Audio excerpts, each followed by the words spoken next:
खडसेंच्या मुलाच्या मृत्यूची एसआयटी चौकशी करा असं महाजन यांनी म्हटलंय।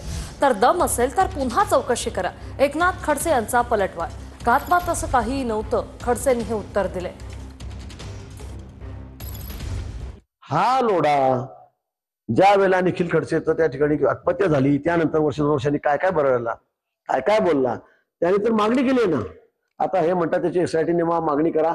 प्रफुल्ल लढांनी मागणी केली की खडसेंच्या मुलाचा मृत्यू कशामुळे झाला, ही आत्महत्या आहे काय तर मर्डर आहे, सांगितलं। त्यांना ओपनच सांगितलं, मी नाही म्हणत, हे त्यांनी सांगितलेलं आहे की खडसेंनीच त्यांचा खून केला म्हणून।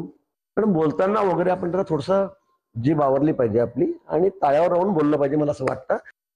गिरीश महाजन त्याचं बोलत नाही, मग तो म्हणतो हे प्रफुल्ल लोढाने बोलला होता, मी बोललो नाही। तर ताकद असेल तर तू बोलून चौकशी कर। मुलाचा मृत्यू हा माझ्या दृष्टिकोन एकुलता एक मुलगा गेला तर माझं दुःख आहे। त्याचा कोणी घातपात कोणी करेल असं मला कधी वाटत नाही। मला कधी वाटतं पोलिसांनी हे रिपोर्ट दिलेले आहे, या घटनेची चौकशी पोलिसांच्या माध्यमातून झालेली आहे। त्या स्थानिक पोलिसांच्या चौकशीमध्ये कुठल्याही प्रकारचं निष्पन्न झालेलं नाही। हे जरा गिरीश महाजनला ना तिथल्या डीएसपीला विचारून माहिती घे की पोलिसांनी इन्क्वायरी केल्यानंतर त्यात काय निघालं। मी म्हटलं होतं कारण त्याच्याकडे रिव्हॉल्वर होतं, मला एक कॉज ऑफ डेथ माहिती पाहिजे होती कशासाठी होत्या, आणि त्या कारणाचे वारंवार काहीतरी भ्रम समाजामध्ये पसरवायचा।